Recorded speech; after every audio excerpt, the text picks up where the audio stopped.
We had another question. This was actually sent in, I want to say like a week or two ago, but we try to keep these mailbags around 30-ish minutes or so. I know we'll have more people in here live once we get closer to the season. But for now, Jay hit on this yesterday, and I think we debated a couple names, but I can't remember exactly who we settled on. But someone had asked about, basically rank your top 3 hot seat coaches and rank them in the order, right, of where you would put those coaches. So, Chase, how would you rank them? All right. I'm really battling the top 2 here. I'll say Hugh Freeze, Brent Venables, Sam Pittman. And the first 2 could be swapped as we've talked about. My first 2 are the same, and they are swapped. It is Brent Venables.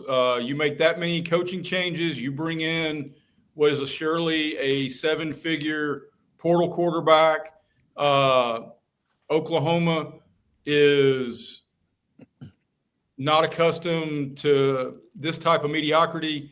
And to make matters worse, Texas is zooming. And when your rival is soaring and your butt sore, it only makes it worse, and it makes the seat hotter. I think Hugh Freeze is – I don't even know, Chase, to your point about being interchangeable, I'm going to go 1 and 1B because we had several moments, and you brought it up yesterday, Blake. All these golf stories, that's not a good look. I mean, it's not a good look when there are 2 things college football fans really want. One is obvious. They want W's. And 2, they want to be convinced that the people, and they do, but appearances matter in this. They want to be convinced that now with the players getting paid, the people getting paid to get W's care as much as the fans do. And they need that. So, and then number 3 for me, I'm going off the board here. Brian Kelly, you better produce, brother. You best. It's time in Red Stick.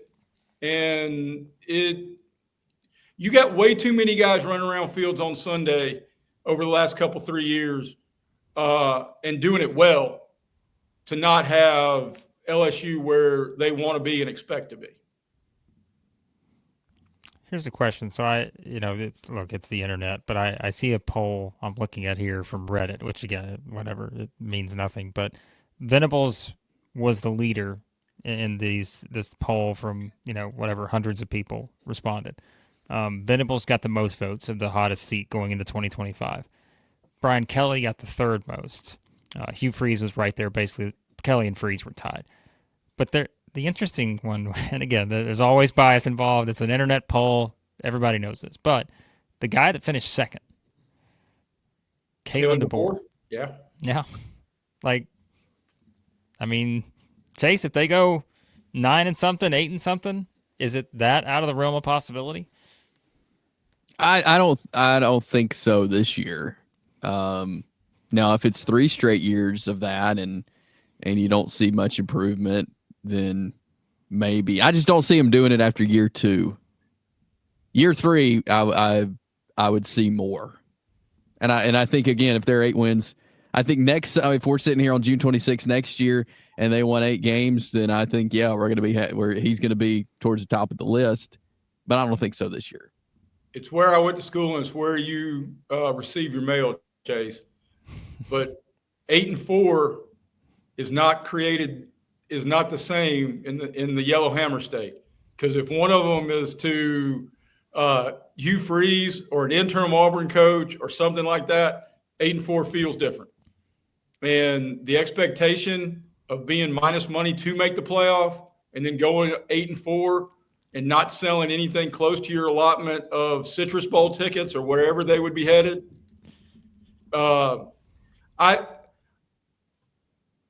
I had to set odds on that, I would say it's at least plus 450 that they make a coaching change in year 2. So it would be considered somewhat of a long shot, but outside the realm of possibility, I think there is possibility.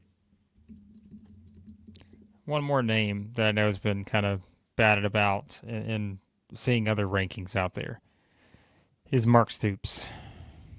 I mean, he's coming off a 4-8 year. I know they had been pretty consistent before that, but it is a what are you doing for me now type thing. And, that whole A&M fiasco, whenever that was, a couple years ago and all that.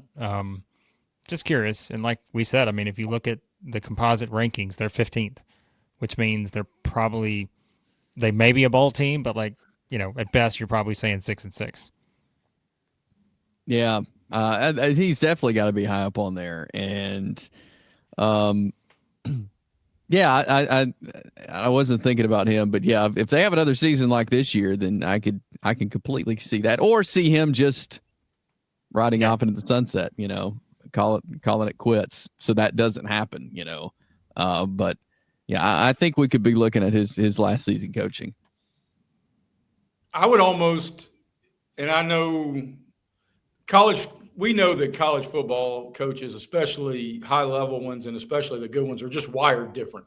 I mean, because now they're making so much money, Mark Stoops could ride off and do whatever he wanted to for the rest of his life and for the rest of his grandkids' lives. But I think he got a little bit of cover the last handful of years with all the Calipari angst. But now Kentucky fans love them some Mark Pope, and so there may be a little more flummoxization, and yes, I made that word up. It's within my rights. It's the internet. I was about to look it up, actually. I was going to pull out my dictionary, but I didn't. So. But, I mean, places like that, when basketball's humming, then they go, okay, well, what else needs to be fixed? And right now they love Mark Pope. So, well, you know that better than we would, Blake. Yeah. I mean, so I'll do a segue on that, because we did our basketball stream earlier this week, and I put out, of course, Joe Lenardi does his bracketology every month leading up to the season. So we've got ourselves a June bracketology right now, and he has Kentucky as a 3 seed. Okay, so Kentucky's the 3 seed. Keep this in mind. And we have a lot of Kentucky fans here, a lot of members who will watch this that are Kentucky fans, and we talked about it. I think it was T.J. Walker quote tweeted, the thing I put out about here's where the SEC stands, 14 teams in, here's the seeding Lenardi has. And he put a poll that said, Kentucky fans, would you be happy with a 3 seed today? Hundreds of votes on that poll. 83% said no. We expect a 1 or 2 seed.